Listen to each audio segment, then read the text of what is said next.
How's it going, y'all? Hope y'all are doing well.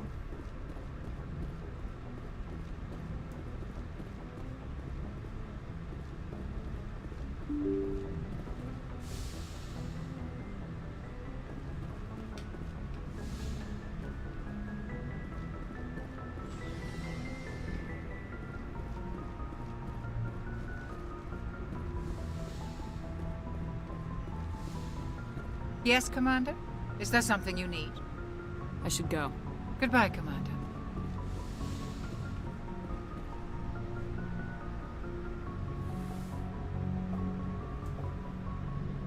Commander, are you coming to check up on me?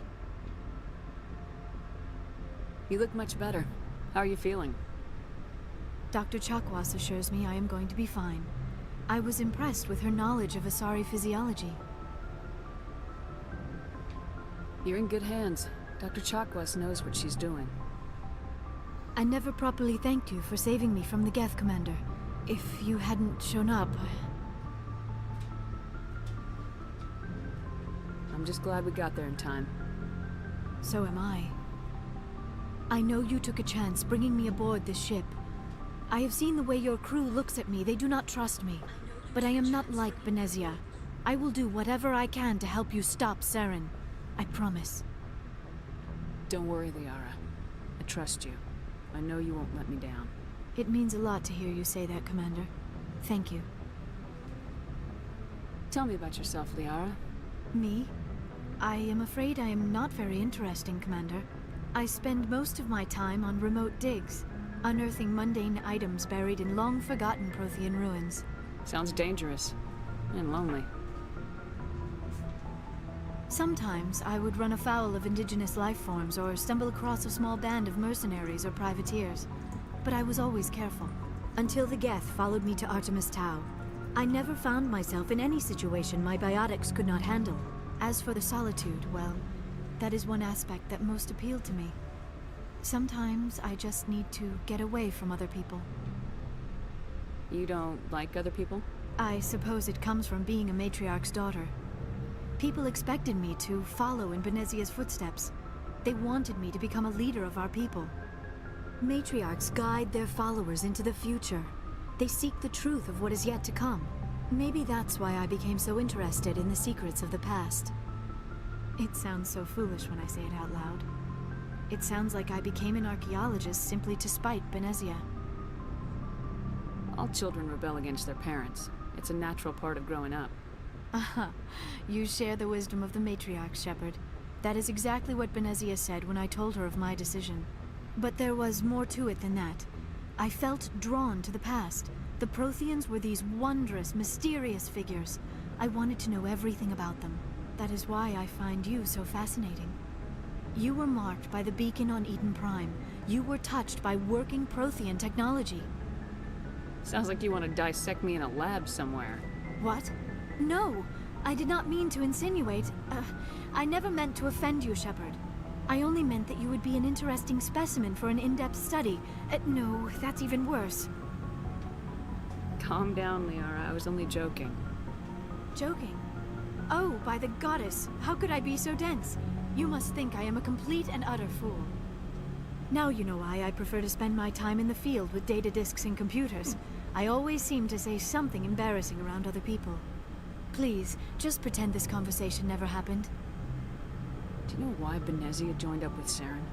I don't understand it. She was always outspoken about the need for the Asari to become more involved in shaping galactic events. Maybe she thought allying herself with Saren would somehow be for the greater good in the long run. At least I hope so. This hurts you, doesn't it? None of this makes any sense to me. I have not spoken to Benezia in many years, but I know her. And this was not like her. Something changed.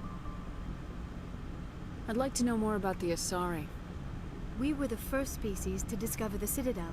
We were instrumental in forming the Council. And we always strive to be the voice of peaceful cooperation in galactic disputes. My people believe we are all part of a single galactic community. Each species contributes something to the greater whole. Although we seek to understand other species, it seems few of them seek to understand us. The galaxy is filled with rumors and misinformation about my people. Like what? Most of the inaccuracies are centered around our mating rituals. My species is monogendered. Male and female have no real meaning for us. We still require a partner to reproduce. This second parent, however, may be of any species and any gender. I don't understand. Your species can mate with anyone? Mating is not quite the proper term, not as you understand it. Physical contact may or may not be involved, but it is not an essential element of the union. The true connection is mental. Our physiology allows us to meld with other beings. We can touch the very depths of their minds. We explore the genetic memory of their species. We share the most basic elements of their individual and racial identities. We then pass these traits on to our daughters. It is how we learn to grow as a species and how we develop a greater understanding of other races. What happens to your partner after the union? Every relationship is different. Some unions are a single encounter with both parents parting ways afterwards. Others can be more long-term. Sometimes an Asari and her partner will stay together for many decades. Do you know who Matriarch Benezia chose as her partner? She rarely spoke of her partner. Though I know my father, if you want to use that term, was another Asari. Benezia never told you her partner's name? Union with our own kind is no longer common. Not for the purposes of reproduction.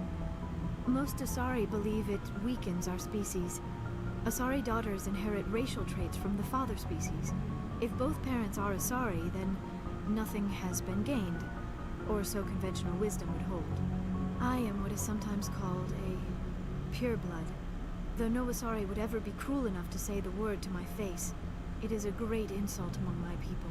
It is possible Benezia's partner was embarrassed by their union. She may have been too ashamed to publicly acknowledge me as her offspring. Maybe she wanted to meet you but couldn't. Something could have happened to her. Maybe she passed away. You might be right. I hope you are. But I have no way to know for sure. Benezia never spoke of her partner. Whatever happened, it caused her too much pain to dwell on it. She raised me by herself, though that is not uncommon. Many Asari raise their children alone, particularly if the father species is short-lived. Often the partner will pass on long before the child reaches maturity.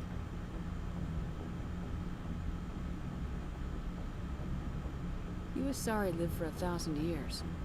What happens when your partner dies? Few sapient species live as long as my kind. We have learned to take a philosophical approach to our unions. We do not focus on the inevitable loss of our partners. Instead, we enjoy the time we spend with them. And even after they're gone, a part of them lives on in us. The union is a connection that transcends both time and space. I should go. Goodbye, Shepard.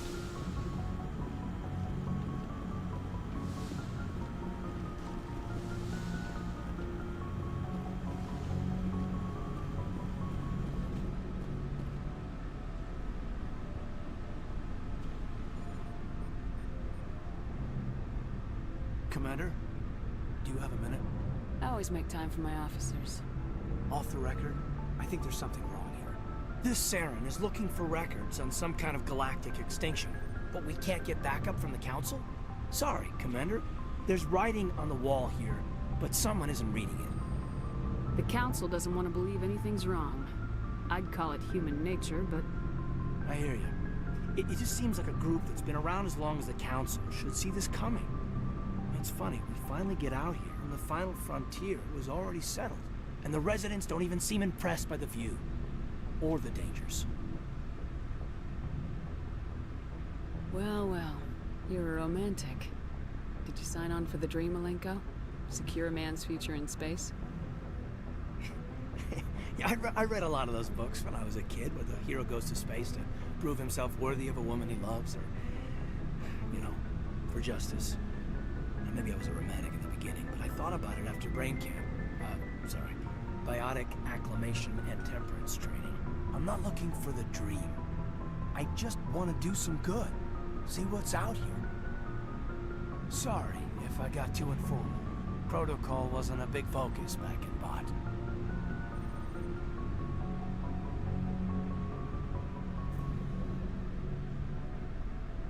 Tell me about it. Biotic acclimation and temperance didn't last past the airlock. To the kids they hauled in, it was brain camp. Sorry, hauled in is unkind. We were encouraged to commit to an evaluation of our abilities so an understanding of biotics could be compiled. There are worse results of accidental exposure to Element Zero in the womb. Beats the brain tumors some kids grew up with. Is there some question about how you were exposed? My mother was downwind of a transport crash. It was before there were human biotics, a little after the discovery of the Martian ruins. It only gets iffy around 63 when Kinetics was running out of first-gen subjects. Until then, they'd relied on accidentals. A bunch of guys in suits show up at your door after school, and next thing you know, you're out on Jump Zero. Jump Zero is Gagarin Station, right? What's it like? Yeah, that's the official name. Biggest and farthest facility we had for decades. Right on the termination shock, the outer edge of the solar system. It's where they did all the Goose Chase FTL research before we caught on to using mass effect fields. It was a sterile research platform when I was there. There were other kids in the same boat, right? At least you weren't alone out there. That's true. We did have a little circle that'd get together every night before lights out. We didn't have much to do, though. It was a research platform then, and Kinetics kept Jump Zero off the extranet to prevent leaks. And you must have had plenty of time to get to know each other. Yeah, we'd sit around and bull every night after dinner, play cards or network games. There was this girl named Rana, who had a little circle grow up around her. She was from Turkey. Her family was very rich, but she was smart and charming as hell. Beautiful, but not stuck up about it. Like you, I guess. Yeah. Sounds like she was special to you. She was. Maybe she felt the same. But things never felt together. Training, you know. You know of any intentional exposures for certain? No one knows. Doesn't mean they didn't happen. As big as the exposures were, it was hard to track down accidentals. It was different then. No one knew the potential, so there wasn't a lot of regulation. Anything Kinetics did was gold. I'm not saying they intentionally detonated drives over our outposts, but in retrospect, they were damn quick on the scene. Jump Zero's a long way from home. What was it like? The grand gateway to humanity looks a lot better in the vids. Anyway, this was supposed to be a casual debrief, not a bull session about stuff that happened years ago.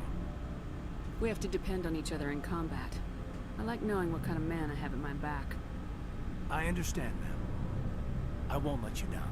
You, make a habit of getting this personal with everyone? Of course. But I don't enjoy it with everyone. We'll talk again later. I'll need some time to process that, Commander. But, yeah, I'd like that.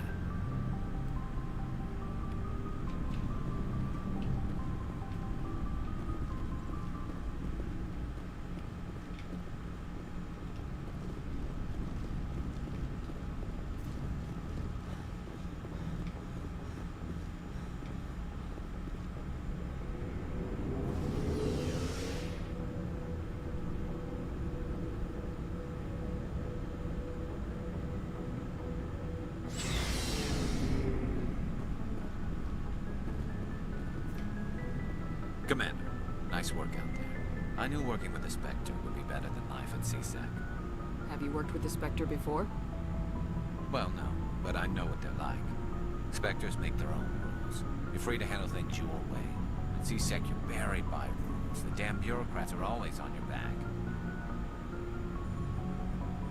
For the most part, the rules are there for a reason. Maybe. But sometimes it feels like the rules are only there to stop me from doing my work. If I'm trying to take down a suspect, it shouldn't matter how I do it, as long as I do it. But CSEC wants it done their way. Protocol and procedure come first. That's why I left. So you just quit because you didn't like the way they do things? There's more to it than that. It didn't start out bad, but as I rose in ranks, I got saddled with more and more red tape. C-Sec's handling of Saren was typical. I just couldn't take it anymore. I hate leaving.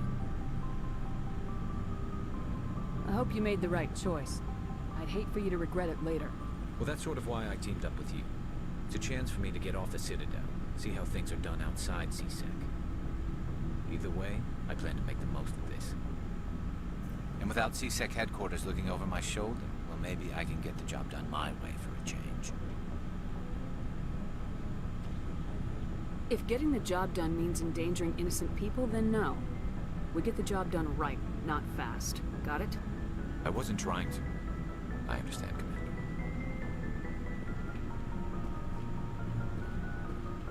Commander, how are you? Why did you want to be a C-Sec officer in the first place? That's a good question. There were several reasons, I guess. Like what? Probably the same as most officers. I wanted to fight injustice, wanted to help people. I guess my father had something to do with it too. He was C-Sec, one of the best. I grew up hearing about his accomplishments or seeing his picture on the vids after a big arrest. He's taking my resignation pretty hard. It's tough. But you'd think he'd be impressed you're going after Saren. My father's a C-Sec man to the bone.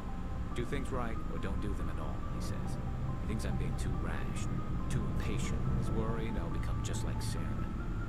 He actually talked me out of becoming a Spectre when I was younger, for the same reasons. You were asked to be a Spectre.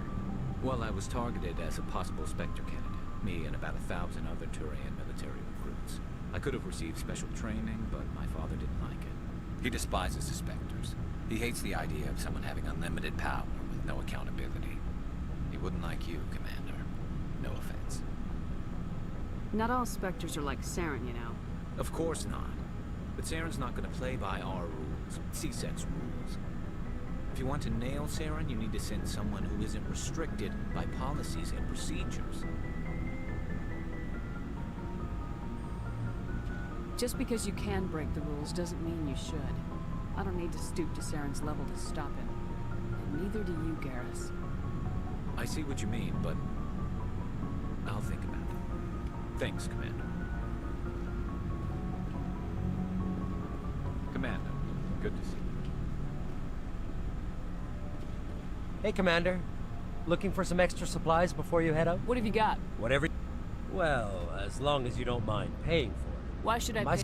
Hell, the licenses alone have set me back more than I'd like. But no licenses? What are licenses?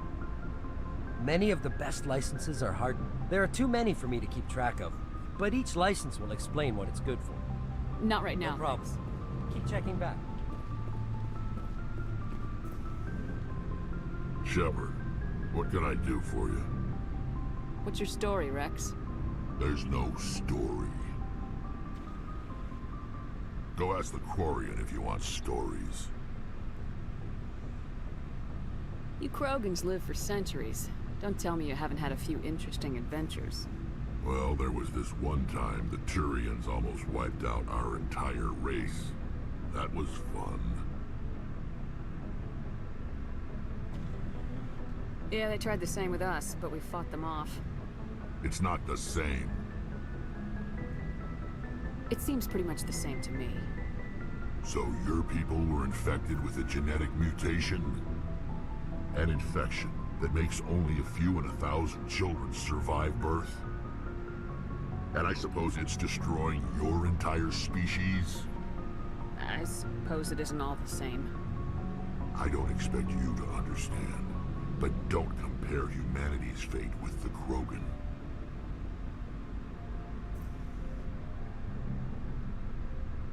I was just making conversation. I wasn't trying to upset you. Your ignorance doesn't upset me, Shepard. As for the Krogan, I gave up on them long ago. The genophage infected us, but it's not what's killing us. Are your people really dying? We're sure not getting any stronger. We're too spread out. None of us are interested in staying in our own system. Lots of species have left their homes and prospered. But they go to colonize new worlds. We're not settlers. We're warriors. We want to fight. So we leave. Hire ourselves out. And most of us never go back. What can you tell me about the Genophage? Ask the Solarians if you want details. They made it. All I know, it makes breeding nearly impossible. Thousands die in stillbirth, and most never get that far. Every Krogan is infected.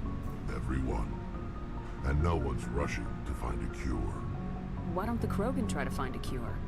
When was the last time you saw a Krogan scientist?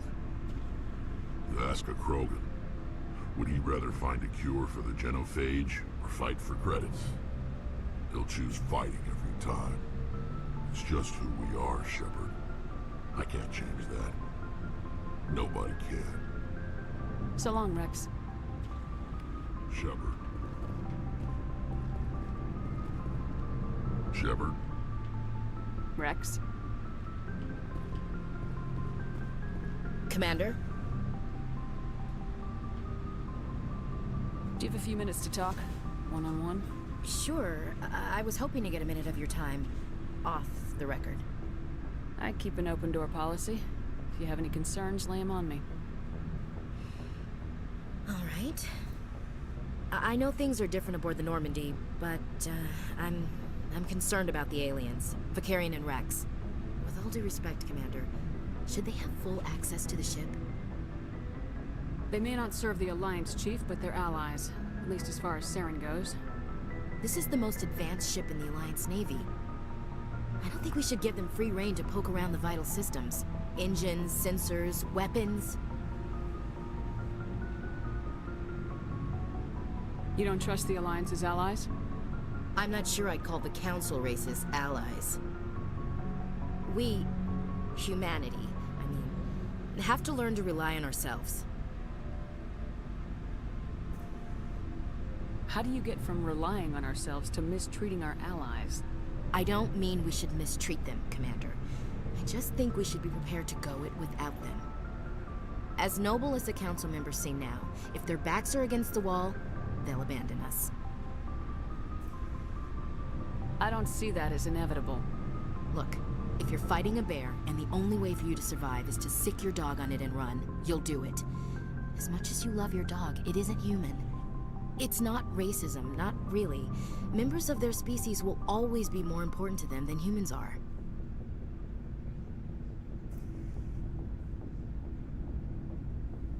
These seem like deeply held beliefs, Williams. What made you think this way? My family's defended the Alliance since it was founded. My father, grandfather, great-grandmother, they all picked up a rifle and swore the oath of service. I guess we just tend to think of Earth's interests as our own.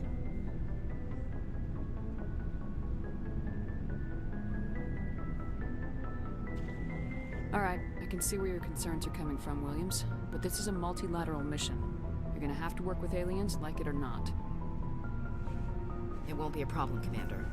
You say jump, I say how high. You tell me to kiss a Turian, I'll ask which cheek. I don't think kissing Turians will be necessary. You never know, Commander. Do you have a few minutes to talk? I'm sorry, Commander. I wouldn't mind talking more later, though. Dismissed. Ma'am.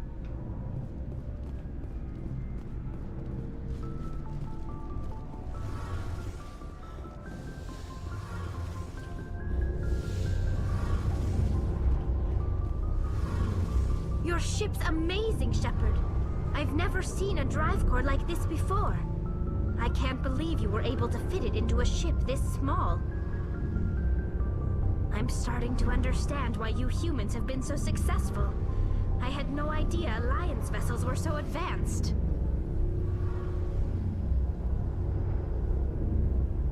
The Normandy's a prototype, cutting-edge technology.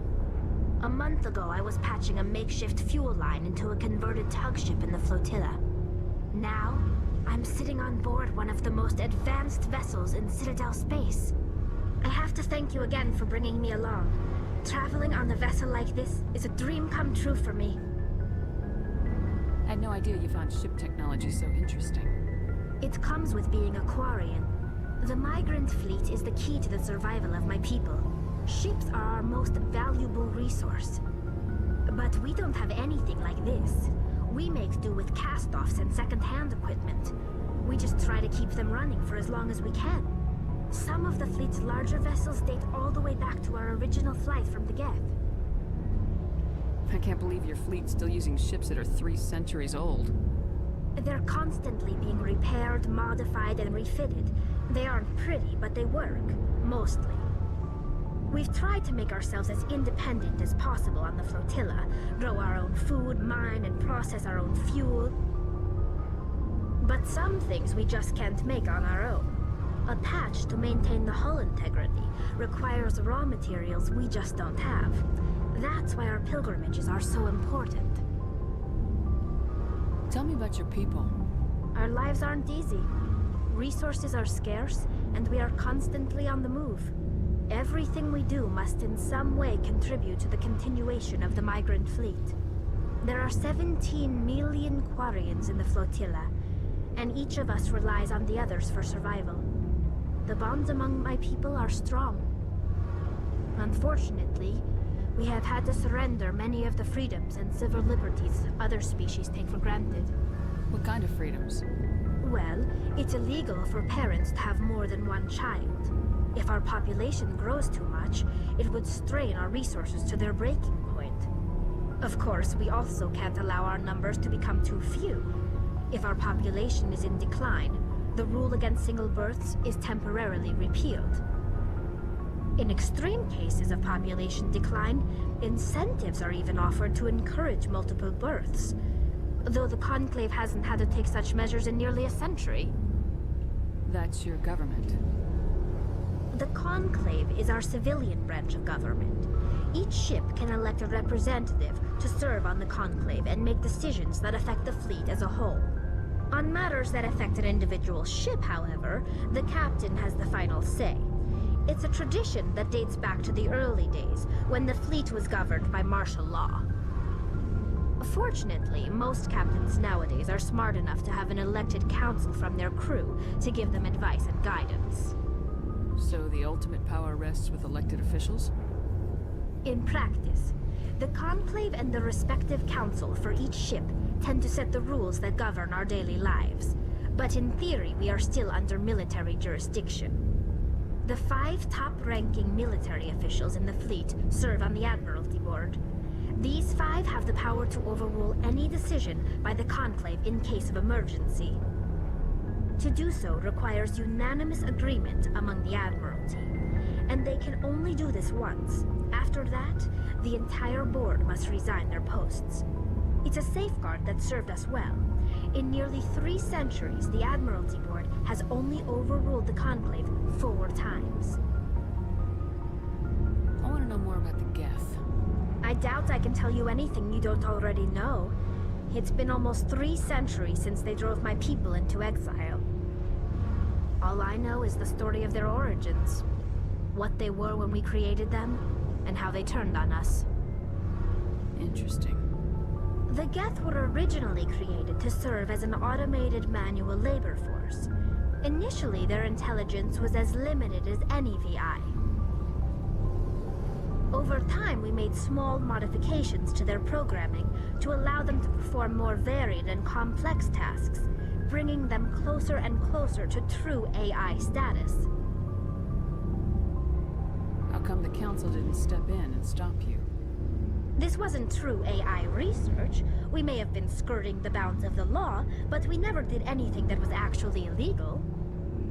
The changes were so insignificant, so gradual, that we were able to control them. Or so we thought. But one thing we underestimated was the power of the neural network. 1 million Geth thinking simultaneously created an inherently unstable matrix. What made them rebel? As we built more and more Geth, their effective intelligence became more sophisticated, more abstract. One day, a Geth began to ask its Quarian overseer questions about the nature of its existence. Am I alive? Why am I here? What is my purpose? As you can imagine, this caused a near panic among my people. I don't see what's so bad about those questions. The Geth were created to engage in mundane, repetitive, or dangerous manual labor. That's fine for machines, but it won't satisfy a sentient being for long. The Geth were showing signs of rudimentary self-awareness and independent thought. If the Geth were intelligent, then we were essentially using them as slaves. It was inevitable the newly sentient Geth would rebel against their situation.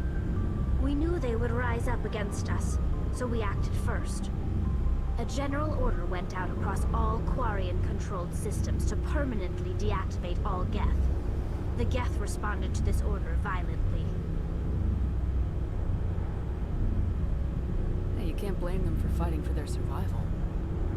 We had no other choice. The Geth were already on the verge of revolution. By acting quickly, we had a chance to end the war before it began. The hope was that most of the Geth would still be little more than machines, incapable of organized resistance. But they had progressed much further than anyone anticipated. The war was long and bloody.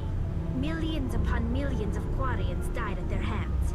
In the end, we were forced to flee our own homeworld.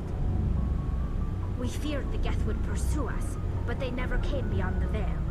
Now we drift through space, exile, searching for a way to reclaim what was once ours. It's hard to feel sorry for you. Your ancestors tried to wipe out another species. We made a mistake when we created the Geth in the first place, but we did not make a mistake when we went to war against them. If we had not acted, they would have wiped us out. They're a synthetic life form. They have no use for organics. None. Why do you think they cut themselves off from the rest of the galaxy? Why do you think they've killed every organic being who's ever tried to contact them? They didn't kill Saren. What does that tell you? The Geth are not innocent victims in all this. They're the enemy. They want to destroy us. Not just the Quarians. All organic life. That's why they've joined up with Saren. And that's why we have to stop him. I want to know more about the pilgrimage.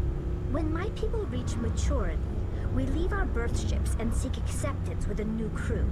It's necessary to maintain genetic diversity among the fleet. But no ship wants to accept someone who will be a burden on them. So, to prove our worth, we embark on a pilgrimage. We set out alone, leaving the flotilla and our families behind us. We only return once we have found something of value we can bring back to the fleet.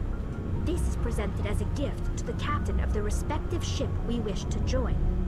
If the gift is accepted, we are welcomed into the crew. Can a captain choose to reject the gift? That doesn't happen often. Most captains are eager to increase the size of their crew. It increases their own standing in our society. Even when the gift is not particularly valuable, the captain usually accepts it out of a sense of tradition. However, there is a stigma to presenting a substandard gift. It's not the best way to make a good impression on a new community. Most pilgrims don't return until they find something worthwhile. I can't believe they just send you off alone. It's not like they just cast us out. Before we leave, we are given lessons in how to survive outside the flotilla, and given gifts to help us on our journey. We also receive implants to fight off sickness and disease.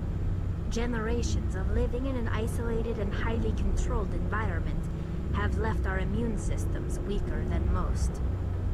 By the time we leave the fleet, we are well equipped for the pilgrimage. This is a rite of passage for all Quarians. If it were dangerous, our numbers would suffer. Virtually every pilgrimage ends with a triumphant return and the ritual presentation of the gift to one of the fleet's captains. I want to talk about something else. Like what?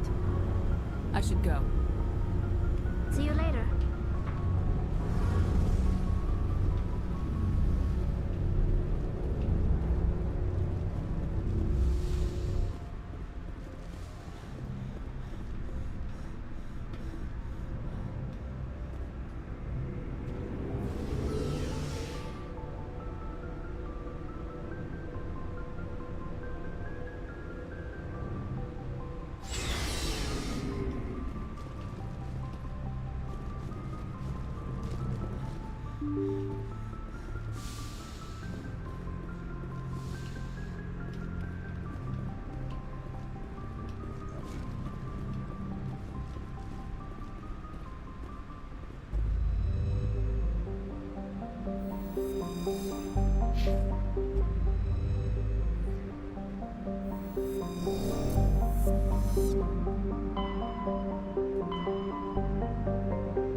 According to these data logs, the survey team unearthed some kind of alien technology.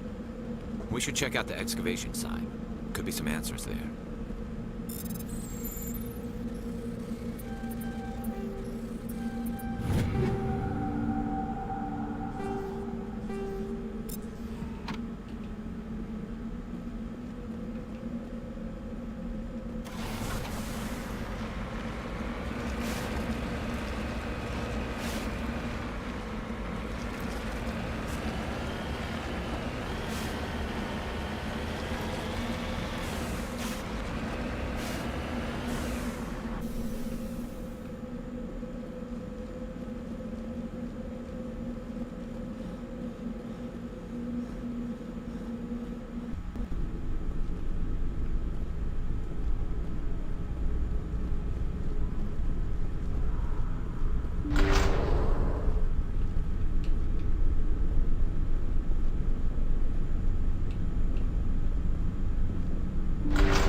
Must have unearthed some alien technology that turned them into mindless fanatics.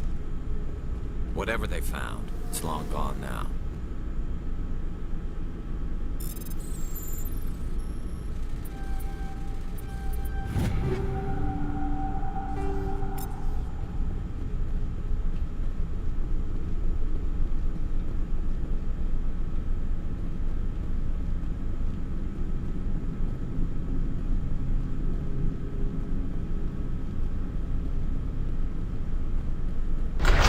Engaging target.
at on their armors and weapons.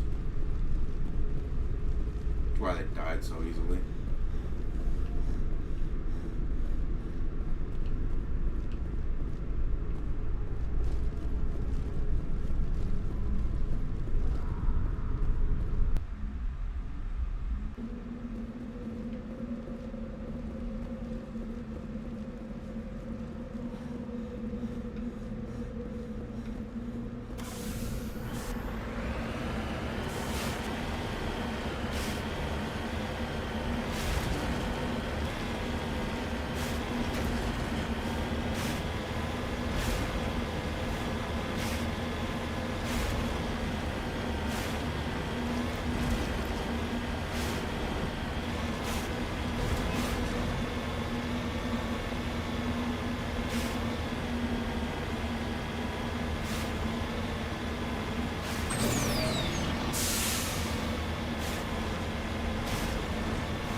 Heading out.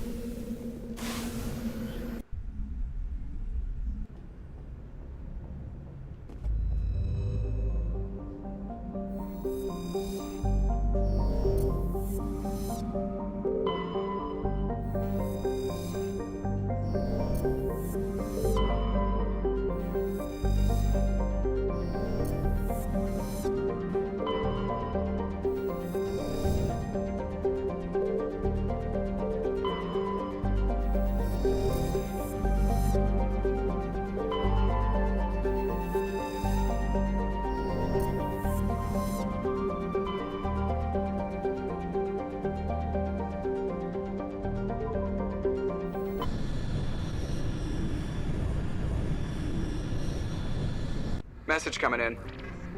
Patching it through. Commander, we've got a situation that requires your expertise. A group of fanatical biotics have kidnapped the chairman of the Parliament Subcommittee on Transhuman Studies. They're afraid of sustained damage and is dead in space. Get in there and take them down.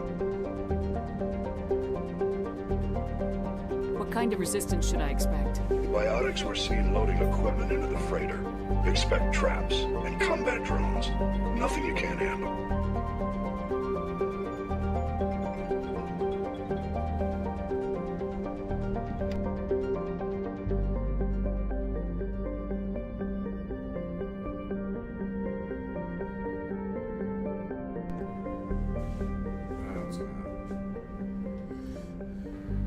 What are the biotics asking for? They're L2 biotics, and most of them are suffering major side effects from the implants. The subcommittee denied a request for reparations to all L2 biotics. Apparently they'd like the chairman to reconsider.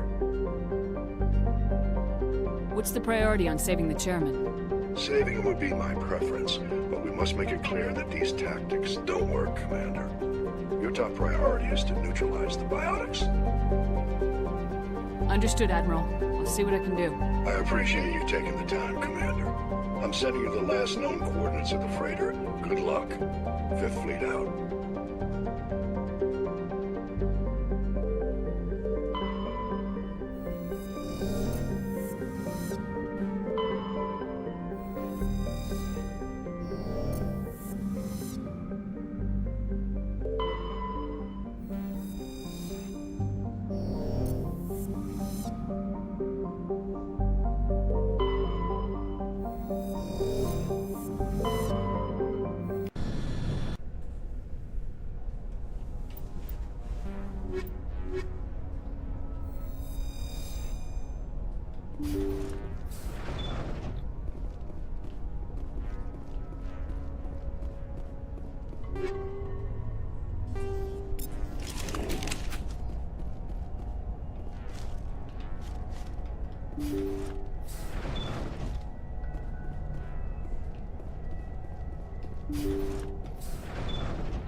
Intruders! Kill the hawk!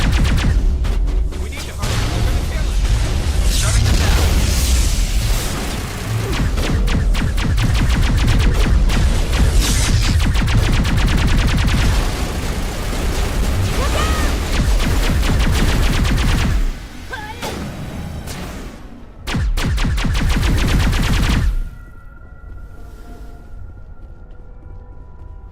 Area secured.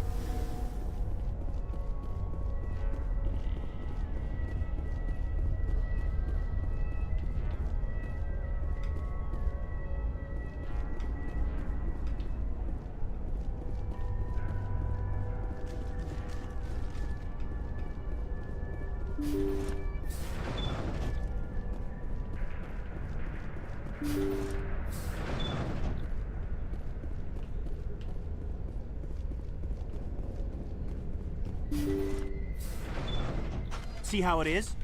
You write letters and everyone ignores you. Force is the only thing people appreciate. So how about if I kill Chairman Burns and finish this charade? Please, I was trying to help you people.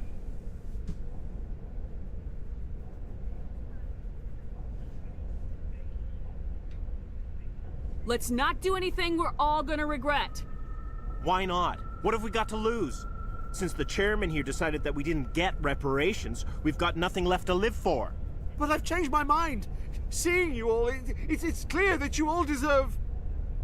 You had your chance. Some L2s are nearly crippled from side effects of the implants, but you voted against reparations.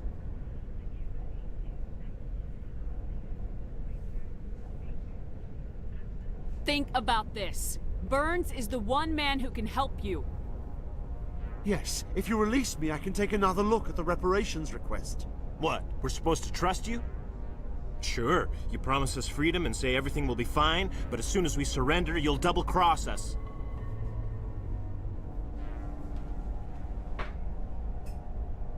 I'm not promising to let you go. All I'm saying is that Burns will take another look. Right, Burns?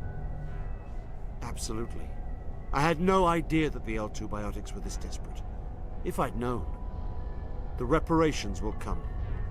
For whatever it's worth, I promise that.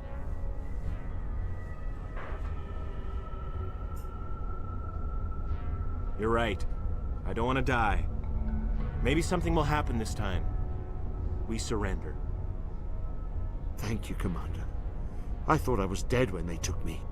I'll see to it that the reparations discussion is reopened. I didn't know they were so desperate.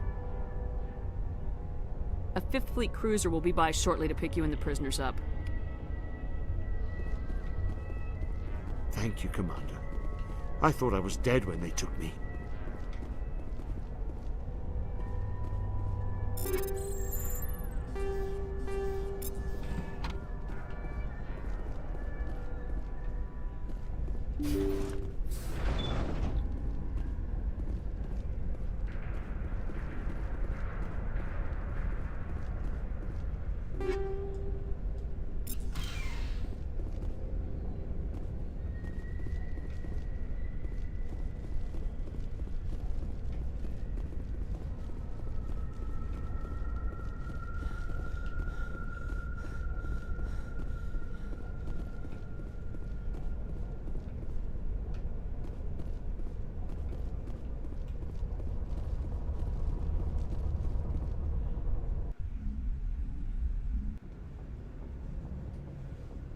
Message coming in. Patching it through.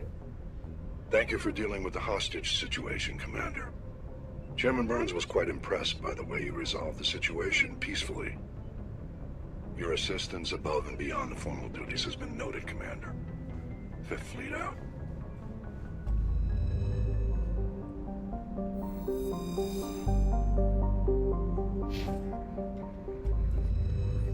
Didn't mean to exit that. I wanted to put it again.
I've actually never played Syndicate 20. I've never played the Syndicate, so I actually could not tell you.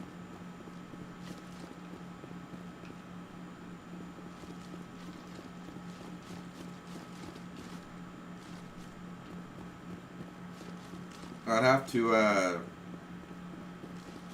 look, see if I can find it at all. You know, if it's on like Steam or anything.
But in terms of Mass Effect, though, Mass Effect is probably one of my favorite trilogies ever. The first one's kind of repetitive, but once you get into 2 and 3, it's a lot more open.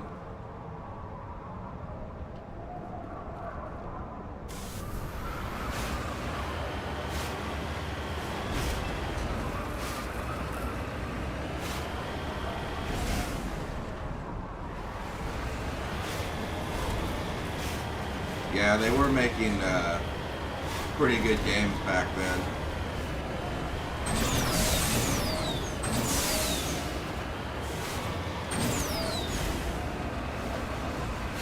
Games like Mass Effect, I believe, I want to say some of the BioShocks and Dishonored's also being back then.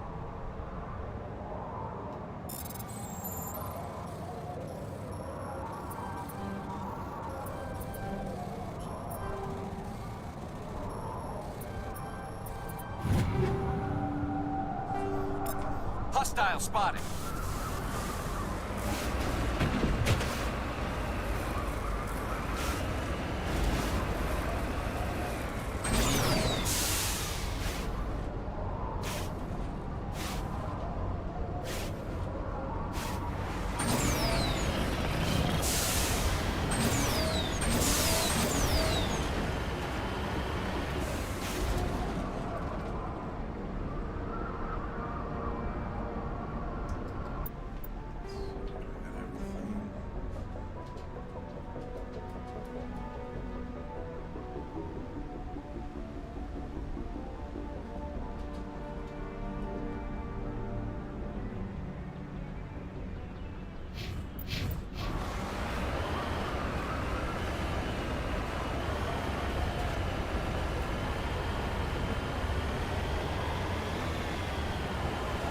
Is that a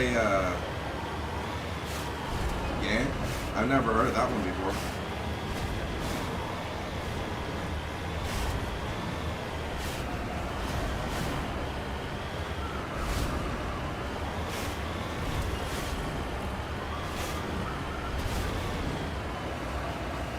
The question mark. I think there was an anomaly that I missed.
Yeah, I will be playing that. I will be playing Mass Effect 3 down the road. I'm playing the Legendary Edition, so I have all three.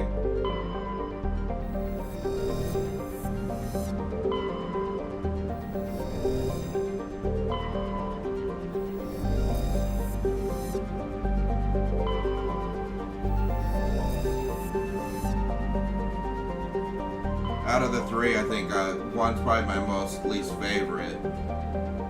Just because it's a lot more repetitive. But Mass Effect 2 and 3 I have a really good time with.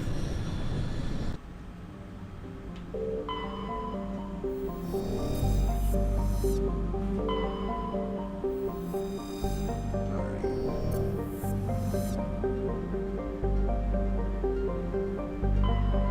Yeah, you have a good day too, Goodman.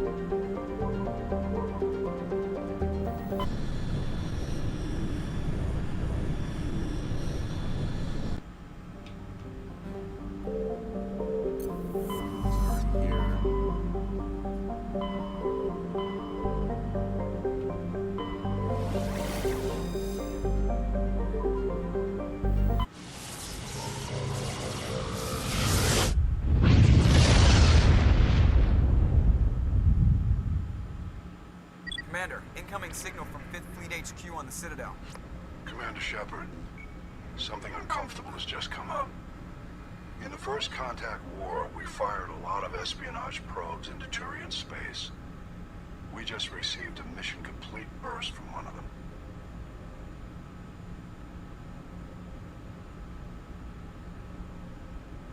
What makes this uncomfortable? When these probes were launched, we didn't have any idea who we were fighting. We didn't want to risk aliens examining our technology. The probe has a demo nuke built in. A 20-kiloton tactical fusion warhead.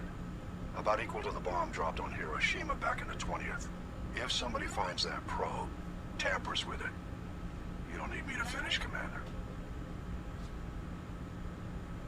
I understand this must be handled, but I don't have anyone trained to deal with this sort of thing, sir. I know. I wouldn't ask if it wasn't important. These probes have been classified for 26 years. The Council will call fusion bomb booby traps dangerous and irresponsible. The Alliance would face censure if they find this probe. I'm asking you because the Normandy can get on site quickly and quietly. It's in the Voyager cluster.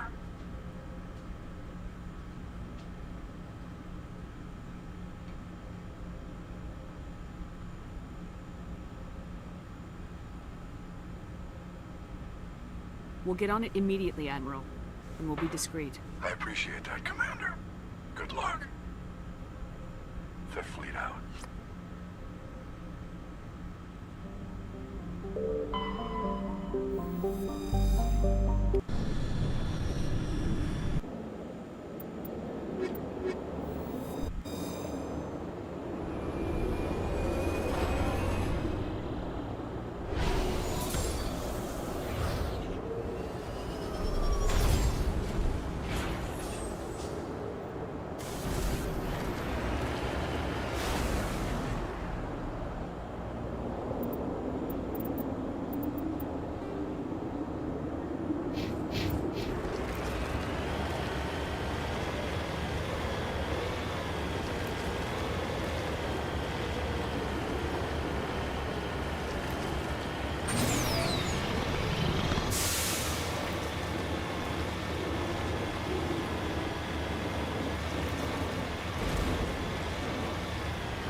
The signal's coming from a mine? Suspicious. I agree. The probe did not crash. Someone moved it here. They may not know what they have. Let's find it before they set it off. Affirmative.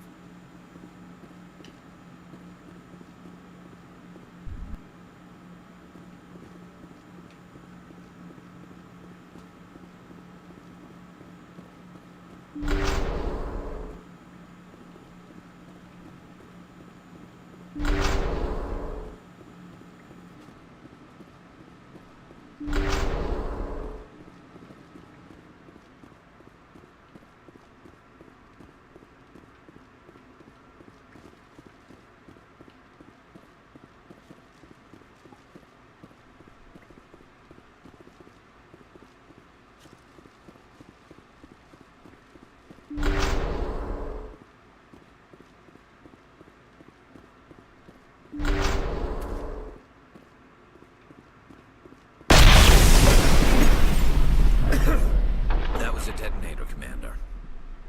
Shepard, at last. You have me at a disadvantage. You don't remember me. No matter. I remember you. I never forget anyone I fought. My name is Ilanos Heliot. I doubt you know it. Who do you think runs the Terminus clan, Shepard, huh? Thousands of pirates, slavers, criminals of every stripe? In most criminal organizations, it's the one who's recognized as the most successful. That's correct. The one who kills the most men, seizes the most ships, pillages the most colonies. 3 years ago, I was the strongest. I used my influence to assemble a fleet. We would drive your kind out of the Verge.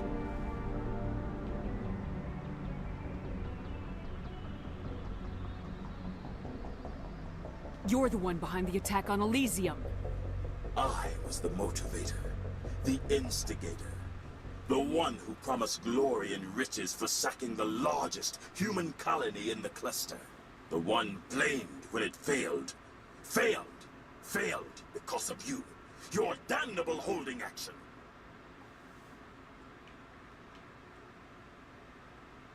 We'll find a way out of here. I rather doubt that. Goodbye, Shepard. What do we do now, Shepard? We find a way out. Someone up there needs my boot up his ass. See if there's anything in here we can use.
Commander.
Message coming in from the brass at Arcturus.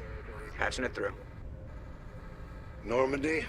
Admiral Hackett here. We're getting reports of a marked increase in Geth activity in the Skyllian Verge. Surveillance drones have identified Geth outposts on 4 different planets in the Armstrong cluster. We need someone to take them out. I'm on it, Admiral. Finding Saren is still your top priority, but you've got experience fighting the Geth. You're the logical choice to take out these outposts. We're transmitting all the locations of known Geth outposts in the Armstrong cluster to the Normandy now. Admiral Hackett out.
One down, 3 to go.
Hit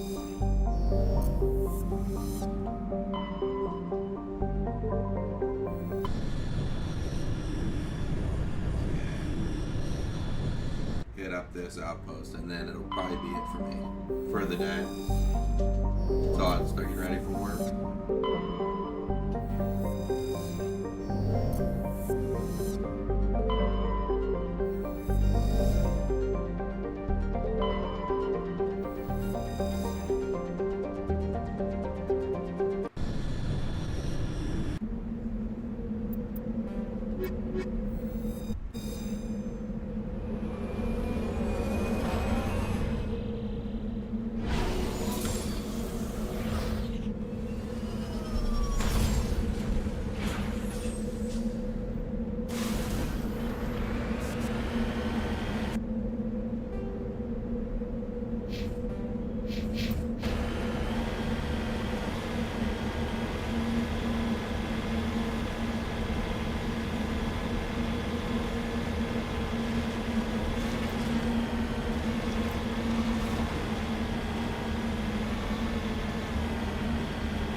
contacts.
I expected one of these outposts to be the main base of operations for this incursion. Hold on. This receiver's picking up some kind of transmission. Based on the signal strength, I'd say it's coming from inside the star cluster. It must be a message from the primary Geth base. We can use the signal to lock onto its location and take them out.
Okay, y'all. Well, I'm gonna go ahead and call it right here because I gotta start getting ready for work. But tomorrow, if I play this, we'll do the finish this quest off, and then also probably go to the moon for the VI. But till then, hope you all have a good day, and I'll be back on.